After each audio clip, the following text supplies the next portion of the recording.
আর এবার নজর রাখে সন্তোষপুর লেকপল্লীর দিকে। ৬৮ বছর আর এবার তাদের থিম জলচিত্র। সুশোভন রয়েছেন আমাদের সঙ্গে, আমি একবার চলে যাই সুশোভনের কাছে। সুশোভন, ৬৮ বছর এবার সন্তোষপুর লেকপল্লীর, প্রত্যেকবারই তাদের থিমে কিছু না কিছু চমক থাকে, এবারেও তাদের থিম জলচিত্র, একেবারে অন্যরকম একটা থিম। ঠিক কিরকম মণ্ডপ ভাবনা, কেমন মণ্ডপ সজ্জা যদি তুমি আমাদের সামনে তুলে ধরো। আর তোমাকে প্রথমেই জানাই মহাপঞ্চমীর শুভেচ্ছা।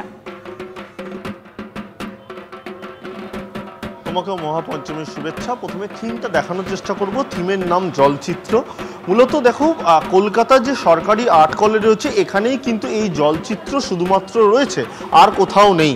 আর এই জলচিত্র বহু প্রাচীন, কিন্তু বর্তমানে এখন তার গৌরব হারিয়েছে এবং এখনো পর্যন্ত এই জলচিত্র যে বিষয়টি কি সেটা কিন্তু এখনো পর্যন্ত খুব একটা মানুষ এখন অবগত নয়। এবং আরও যেটা বড় বিষয় সেটা হলো কলকাতা যে আর্ট কলেজ সেখানে কিন্তু এখন সেটা শিক্ষকহীন অবস্থায়।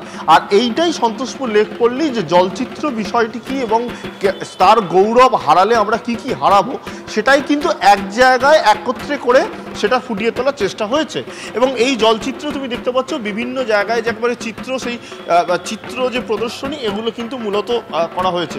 আমার সঙ্গে রয়েছেন দু একজন, একটু কথা বলি যারা আসছেন। আচ্ছা,